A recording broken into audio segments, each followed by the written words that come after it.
Assalamualaikum warahmatullahi wabarakatuh. Selamat pagi dan salam sejahtera untuk kita semua. Perkenalkan, saya Insinyur Agni Ayuda Mahanani, SPT, MPT, IPP, NIDN 0018029502. Saya adalah salah satu dosen pada program studi S1 Peternakan, Fakultas Peternakan dan Perikanan Universitas Sulawesi Barat. Video ini dibuat dengan tujuan untuk memenuhi salah satu persyaratan sertifikasi dosen periode 1 tahun 2026, yaitu pernyataan diri dosen dalam unjuk kerja Tridharma Perguruan Tinggi atau dikenal dengan PDD UKT PT dalam bidang pengajaran. Bidang keilmuan saya adalah nutrisi makanan ternak, sehingga salah satu mata kuliah yang saya ampu adalah ilmu tanaman pakan. Mata kuliah ini merupakan salah satu mata kuliah wajib yang disajikan pada semester 4 dengan bobot 3 SKS yang terdiri dari 2 SKS teori dan 1 SKS praktikum selama 1 semester. Perkenankan saya untuk menjelaskan deskripsi dan informasi umum dari mata kuliah ilmu tanaman pakan. Pada mata kuliah ini, mahasiswa belajar tentang botani tanaman pakan, faktor-faktor yang mempengaruhi pertumbuhan penanaman dan pengolahan tanaman pakan, satuan ternak, cara menentukan daya tampung serta pengolahan selesai panen, serta mampu memecahkan masalah dalam bidang ilmu tanaman pakan dengan menerapkan iltek secara bertanggung jawab. Untuk capaian pembelajaran mata kuliah, ilmu tanaman pakan yaitu mampu menggambarkan ruang lingkup, prinsip, dan tujuan tanaman pakan dan klasifikasi botani tanaman pakan dalam usaha peternakan. Mampu menggambarkan dan melakukan bidang pengolahan pemeliharaan tanaman pakan beserta mampu menguraikan dan melakukan pengujian kualitas tanaman pakan. Selain itu, mampu pengolahan pasca panen sehingga mendukung produktivitas ternak secara berkelanjutan. Adapun literatur utama yang saya gunakan terdiri dari artikel ilmiah yang pernah saya publikasi bersama tim. Pembelajaran pada mata kuliah ilmu tanaman pakan menerapkan pendekatan DIA, Delivery, Interaction, and Assessment, untuk mendukung proses pembelajaran efektif dan berorientasi pada pencapaian pembelajaran. Pada aspek delivery, penyampaian materi dilakukan melalui ceramah, interaktif, presentasi, studi literatur, dan analisis kasus terkait tanaman pakan, untuk memperkuat pemahaman mahasiswa terhadap konsep penanaman di bidang peternakan. Pada aspek interaction, pembelajaran penerapan pendekatan Student Central Learning (SCL) yang menempatkan mahasiswa sebagai pusat pembelajaran melalui kegiatan diskusi, pembelajaran interaktif, dan studi kasus. Pendekatan ini bertujuan mendorong mahasiswa untuk aktif, berpikir kritis, kreatif, serta mampu memecahkan permasalahan terkait tanaman pakan. Pada aspek assessment, evaluasi dilakukan secara berkelanjutan menggunakan rubrik penilaian objektif yang meliputi partisipasi dalam kehadiran, keaktifan, dan etika, kuis, tugas kelompok, dan presentasi, ujian tengah semester, serta ujian akhir semester. Pelaksanaan pembelajaran menggunakan metode blended learning dengan mengkombinasikan pembelajaran tatap muka dan daring. Pembelajaran sinkron dilakukan melalui pertemuan kelas maupun platform daring. Menggunakan pembelajaran asinkron difasilitasi melalui Google Classroom dan WhatsApp Group untuk mendukung akses bahan belajar, diskusi, penugasan mahasiswa. Dengan demikian, gambaran singkat pelaksanaan pembelajaran mata kuliah ilmu tanaman pakan. Selanjutnya, saya akan menampilkan cuplikan proses pembelajaran tatap muka pada pertemuan kedua sebagai implementasi dari pendekatan pembelajaran yang telah dilaksanakan. Selamat menyaksikan. Terima kasih. Wassalamualaikum warahmatullahi wabarakatuh. Assalamualaikum warahmatullahi wabarakatuh. Selamat pagi, siang, dan salam sejahtera buat kita semua. Waalaikumsalam warahmatullahi wabarakatuh. Gimana, sehat? Sehat semua? Oke, sehat. Alhamdulillah. Oke, pada hari ini kita akan memulai perkuliahan kita pada minggu lalu, di mana perkuliahan kita pada minggu lalu itu membahas tentang spesifik pada jenis-jenis pakan. Nah, jenis-jenis pakan. Nah, pada hari ini kita akan mempelajari soal botani tanaman pakan. Nah, sebelum kita mulai, silahkan berdoa dulu, adik-adik, sesuai keyakinan dan agama masing-masing. Berdoa dimulai.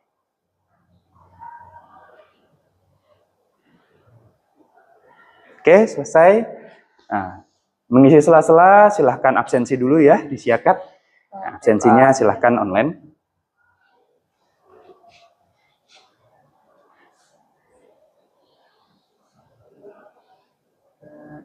Oke, sudah ya? Oke.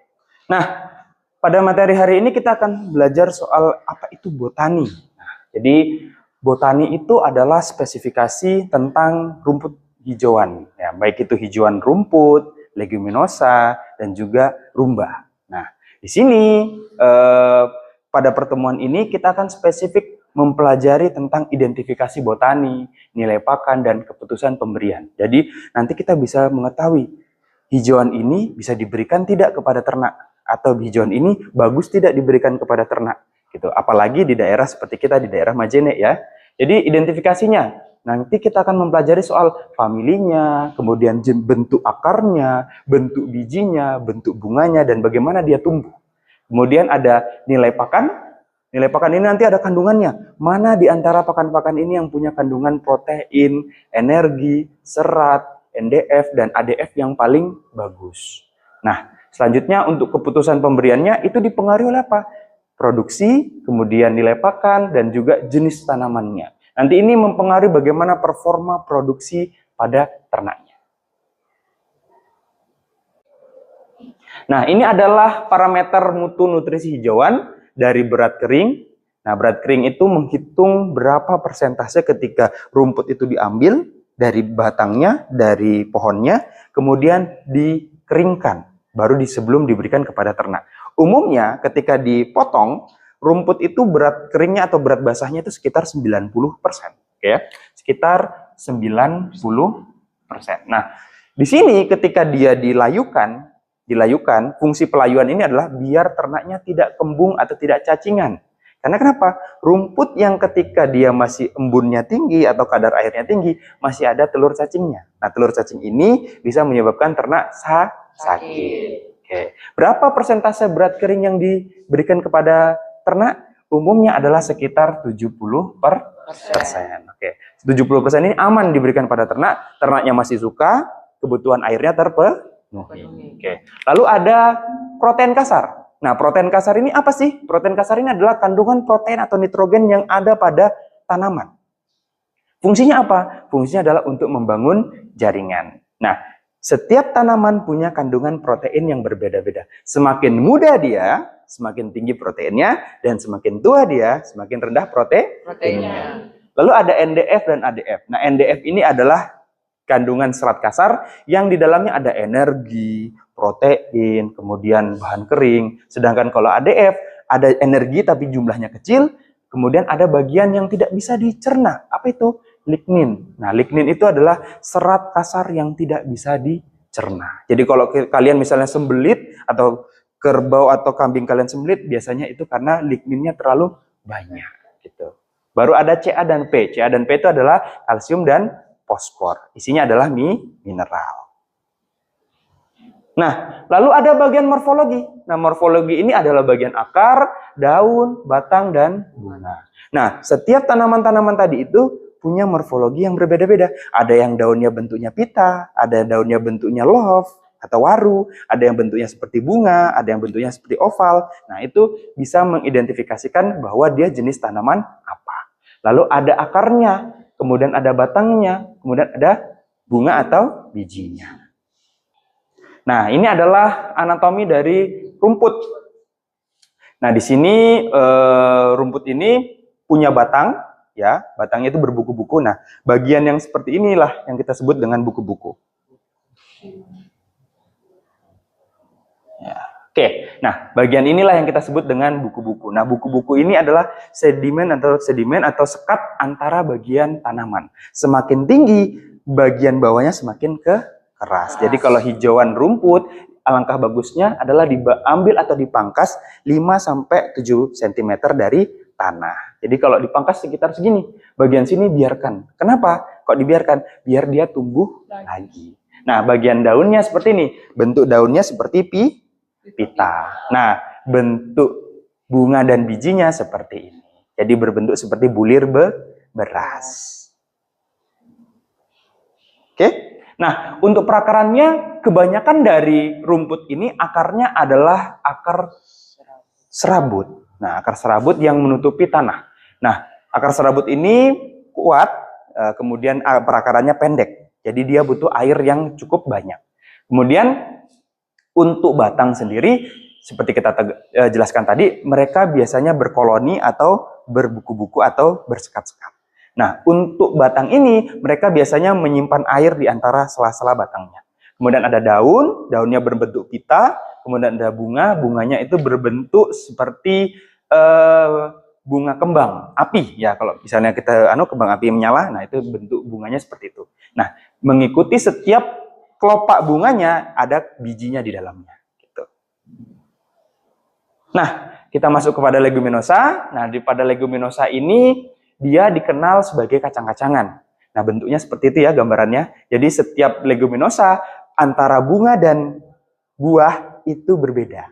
Jadi setiap bunga, nanti bunganya layu baru jadi buah. Nah, bentuk buahnya seperti sana itu. Jadi kayak polong-polongan. Nah, itu leguminosa. Kemudian untuk daunnya seperti itu, bentuknya oval.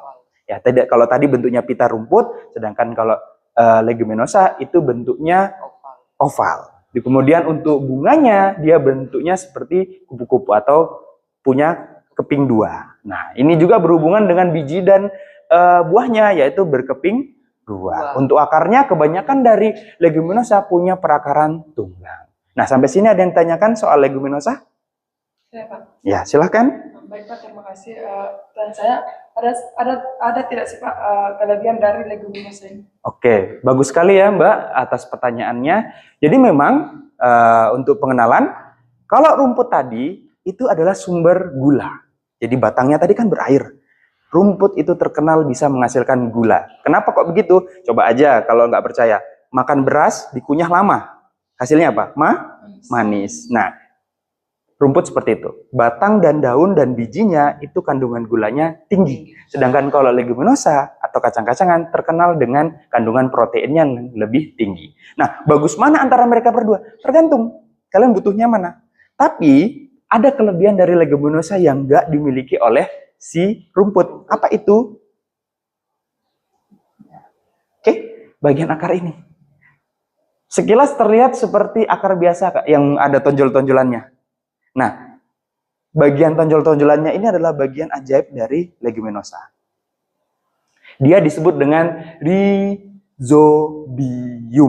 Nah, jadi bagian perakaran yang disebut dengan rhizobium. Nah, fungsinya apa? Akar ini bisa menyerap protein dari udara, air, dan tanah. Jadi dia super. Kalau superhero mungkin dia Hulk, bisa segalanya. Gitu. Nah, selain itu dia dermawan. Akar ini kalau dia ditanamkan sama rumput, misalnya di sini ada legum, sebelahnya ada rumput. Legum ini akan mentransfer. Saya kelebihan nih protein, ambil aja. Gitu. Jadi dia mengeluarkan protein dari akar ini ditransfer dalam bentuk air, dalam bentuk udara, dan dalam bentuk perakaran yang saling berikat. Gitu. Nah, dia ini dermawan kalau misalnya pada tanaman. Jadi kelebihannya adalah kalau proteinnya paling tinggi di mana? Di leguminosa. Kemudian leguminosa juga menunjang pertumbuhan tanaman lain lebih cepat. Jadi kalau tanaman lain ditanam sama kacang-kacangan, tanaman lain itu lebih cepat tumbuh dibanding tanaman yang tidak ada dekat sama leguminosa. Nah, lanjut kita ke panduan observasi morfologi untuk mahasiswa. Nah, di sini ada identitas daun, batang, akar, buah, dan nilai pakan. Nanti kalian akan diminta untuk mengidentifikasi apa itu yang masuk rumput, apa yang masuk legum, apa yang masuk rumba. Kemudian bagaimana bentuknya? Kalau dia legum bagaimana bentuknya? Kalau rumput bagaimana bentuknya? Kalau rumba bagaimana bentuknya? Kemudian batangnya. Tadi ada batangnya yang berkoloni, ada yang menjalar, ada yang berbatang kayu. Kemudian akarnya, ada yang tunggal, ada yang serabut tapi ada bintit-bintitnya. Oke, lalu ada bunganya dan nilai pakannya. Oke. Nah, ini ada faktor yang mengubah kualitas hijauan. Jadi kalau faktor-faktor yang mengubah kualitas hijauan ini ada banyak ya. Jadi ada faktor umur, kemudian pemupukan, musim, bagian tanam. Jadi jarak tanam itu juga mempengaruhi. Kemudian ada pengolahan, baik dia dipupuk kapan kali, kemudian dia disiram berapa kali, kemudian apakah dia dilakukan pemangkasan di umur berapa, itu juga mempengaruhi. Jadi kalau di umur panen, setiap pemanenan itu mempengaruhi kualitas. Kalau dipanen terlalu muda, kandungan yang tidak ada adalah mineralnya. Kalau mineralnya tidak ada, biasanya ternak atau kambingnya itu akan tumbang. Kenapa? Mereka akan kekurangan mineral. Jadi mereka akan tumbang dan kejang-kejang. Kalau diberikan ternak yang hijauan yang terlalu muda. Kalau diberikan tua, hijauannya bagus, tapi kandungan seratnya tinggi, nutrisinya tuh turun. Oke. Kalau pemupukan juga mempengaruhi.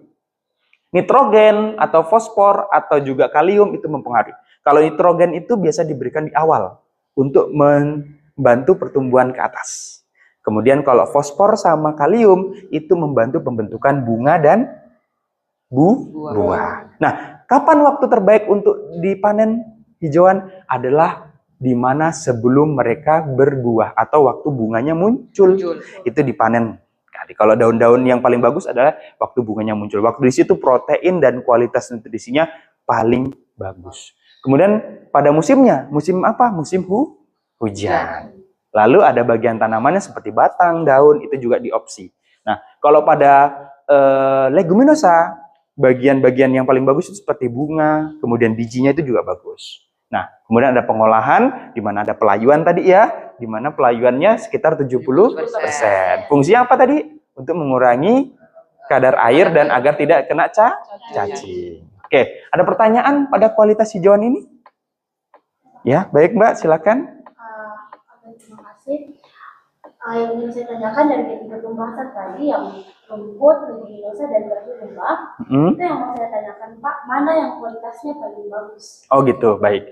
Jadi terima kasih Mbak ya. Oke, pertanyaan bagus sekali. Ini juga kaitannya soal faktor kualitas. Jadi kalau di antara rumput, kemudian leguminosa dan rumba, bagus mana kualitasnya? Kalau berbicara soal kualitas, itu ada beberapa aspek. Dari seratnya, kemudian dari nilai nutrisi, dan dari ketersediaannya. Nah, mana yang paling bagus dari ketersediaan? Kalau ketersediaan dari 1 hektar, ya, kalau kita nanam rumput 1 hektar, ya, ini 1 hektar, 1 hektar. Rumput bisa menampung pohon yang lebih banyak. Jadi kalau sekitar 1 hektar, rumput itu bisa kira-kira sekitar 100 sampai 500 pohon. Sedangkan kalau leguminosa, dia nggak bisa. Dia hanya sekitar 100 sampai 200 pohon. Apalagi kalau rumba. Kalau rumba, 1 hektarnya maksimal itu sekitar 100 sampai 150. Jadi kalau dari segi kualitas dan hasil panen, rumput menang. Apalagi rumput bisa menghasilkan gula lebih banyak. Ingat ya, kebutuhan hidup pokok, kalau kalian mau bekerja, apa yang dimakan dulu? Nah, nasi. Kalau nggak ada nasi, nggak makan gitu kan ya. Ada sumber energi. Nah, rumput menyediakan itu. Rumput mengandung energi paling besar dibanding keduanya. Tapi untuk kandungan lainnya seperti protein, kemudian kandungan mineral, dan lain-lain, rumput masih kalah. Masih menang leguminosa. Nah, terkait untuk rumba, ini lain ceritanya. Ini hanya untuk dijadikan cadangan makanan. Oke. Nah, jadi kalau ditanya, bagus mana Pak? Bagusnya adalah dikombinasi. Jadi dalam 1 hektar ditanam antara rumput dan leguminosa, biar saling melengkapi. Oke, terima kasih pertanyaannya Mbak. Nah, kemudian di sini ada rumput potong. Ada yang tahu rumput potong? Rumput gajah, rumput benggala, apalagi? Oke, betul. Jadi memang itu adalah jenis-jenis rumput potong. Ada rumput gajah, rumput benggala, staria, rumput Meksiko, kemudian ada sorghum, kemudian ada jagung. Nah, itu semua jenis-jenis rumput. Padi pun jenis rumput gitu. Gandum pun jenis rumput. Nah, kita akan belajar tentang rumput potong. Apa sih bedanya rumput potong sama rumput lapangan? Jadi kalau rumput potong, umumnya mereka tumbuhnya tunggal. Tunggal dan mereka berkoloni satu tempat, tidak menjalar. Seperti itu. Nah, ini adalah gambaran dari rumput potong. Rumput potong itu ada rumput gajah, kemudian rumput odot. Nah, untuk rumput gajah, ini beda sama rumput odot, tapi mereka sama. Jadi sama-sama Penisium purpureum. Nah, yang bedanya adalah rumput gajah itu Penisium centrus atau dia tinggi, rumput gajah besar. Sedangkan kalau rumput odot itu rumput gajah mini. Jadi ada gajah yang gendut, ada gajah yang kerdil. Nah, itu. Jadi rumput gajah besar dan rumput gajah kecil. Bedanya bisa dilihat ya dari gambar. Kalau pada rumput gajah besar itu tinggi. Tingginya berapa? Maksimal 5 meter. Jadi rumput gajah itu bisa tinggi 5 meter. Sedangkan kalau rumput odot maksimal 2 meter. Jadi mereka tidak setinggi rumput gajah. Meskipun mini namanya, tapi bisa tinggi 2 meter. Oke, dari kualitas bagus mana? Sama.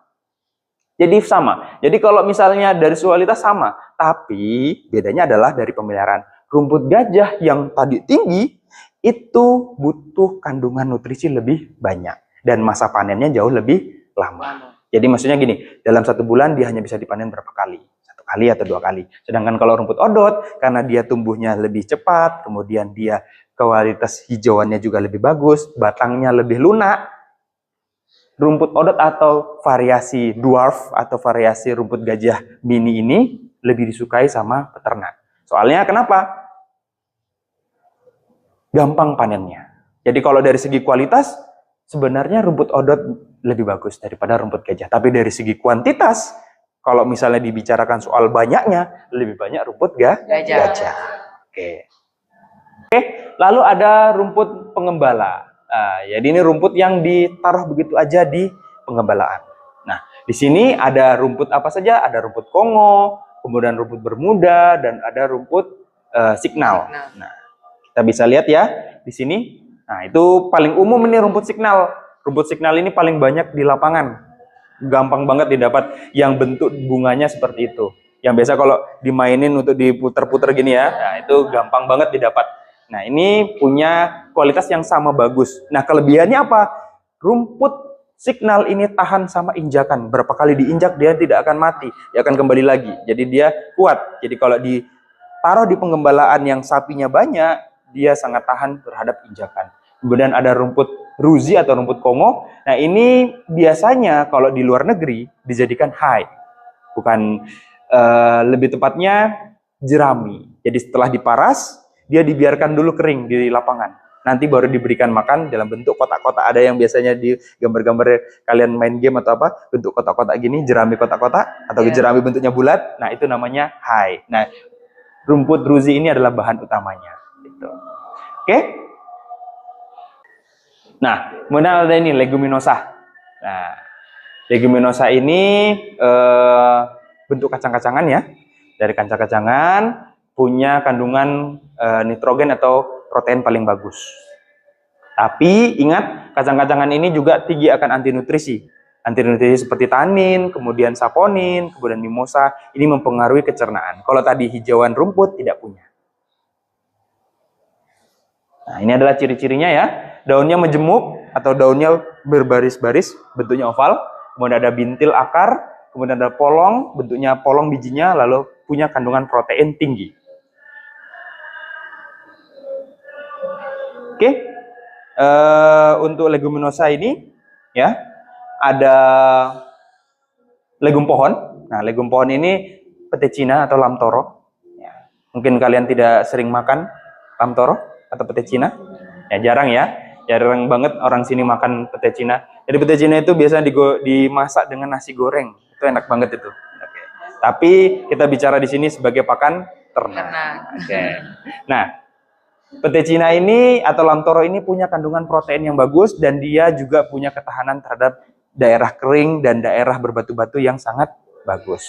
Lalu ada gamal. Nah, gamal ini juga punya kandungan protein yang bagus, cuman dia biasanya tumbuh sebagai pagar gitu. Jadi produksinya juga bergantung kepada kualitas air, kualitas tanah. Nah, ini ada regum rambat atau penutup tanah. Di sini fungsi dari legum itu banyak ya. Selain tadi sebagai penyumbang nitrogen, regum rambat ini juga punya fungsi lain. Dia sebagai pengikat tanah biar tidak erosi atau tidak gampang longsor.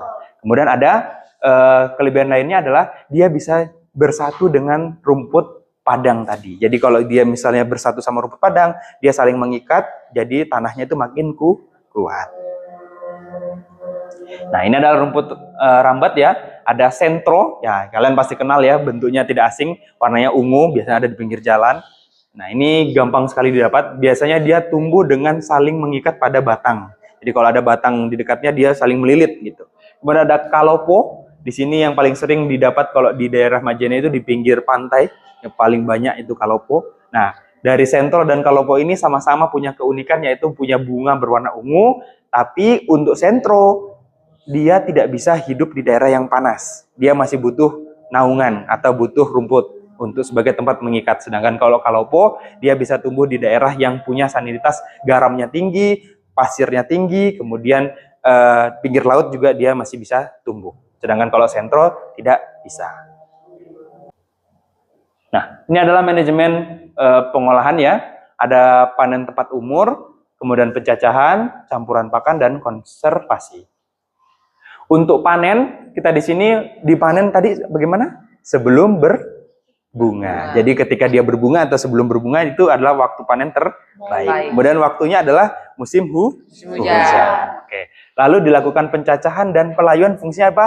Untuk mengurangi kadar air. Nah, pencampuran sumber pakan fungsinya apa tadi? Untuk melengkapi kekurangan dari atau nutrisi setiap bahan pakan. Kalau rumput sumber energi, kalau legum sumber protein. Oke.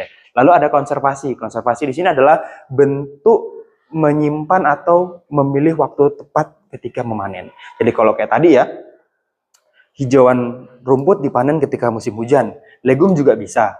Tapi ada leguminosa dan ada rumba yang tahan sama kekeringan. Jadi di situ bisa dijadikan tempat pakan atau cadangan makanan. Dan kebanyakan rumba itu bisa dipakai untuk cadangan makanan ketika masa kering. Jadi itu konservasi. Jadi bagaimana kita menyimpan makanan atau mengatur waktu pemanenan agar setiap saat hijauan itu selalu ada. Oke, lalu ini nanti ada studi kasus ya. Oleh-oleh buat kalian. Jadi oleh-oleh buat kalian, nanti saya minta kalian ke peternak kambing ya. Nanti peternak kambing, apakah dia punya rumput gajah, apakah dia punya leguminosa, atau dia punya rumput yang lain. Nanti kalian hitung apakah pakannya cukup atau tidak, apakah pemanenannya tepat atau tidak. Nah, jadi di sini kalian diminta identifikasi setiap bahan sumber serat, sumber protein, dan sumber variasi. Jadi ada beberapa variasinya. Apakah ada legumnya, kemudian ada rumputnya, ada rumbanya. Lalu ada enggak pembatasan lamtoro atau leguminosa yang diberikan kepada ternaknya? Berapa? Misalnya siapa tahu kambingnya si bapak A dikasihkan leguminosa semua gitu, tidak dikasih rumput gitu. Ada enggak dibatasi gitu. Lalu ada enggak pengolahannya? Apakah dia dicacah dulu atau dia dikeringkan dulu atau dia setelah berapa lama dia dikeringkan seperti itu ya. Kemudian ada mempertimbangkan pelayuan. Nah, ini pelayuan dilakukan atau tidak. Kemudian indikator keberhasilan. Apakah ketika dilakukan semua itu produksi kambingnya atau sapinya meningkat atau menurun. Jadi nanti kalian tanya-tanya. Oke? Paham ya? Paham. Nah, ini tugasnya nanti seperti ini ya, dibuat clipping. Isi wajib serta tanaman, kemudian jumlahnya berapa, kemudian outputnya berapa. Nanti silahkan kalian kumpul tugas ini di web ya, di web fakultas dalam bentuk link nanti. Nanti linknya saya berikan, nanti kalian masukkan link tugas kalian di situ atau dalam bentuk PDF. Oke? Saya rasa cukup. Terima kasih telah mengikuti perkuliahan ini. Saya ucapkan Assalamualaikum warahmatullahi wabarakatuh. Waalaikumsalam.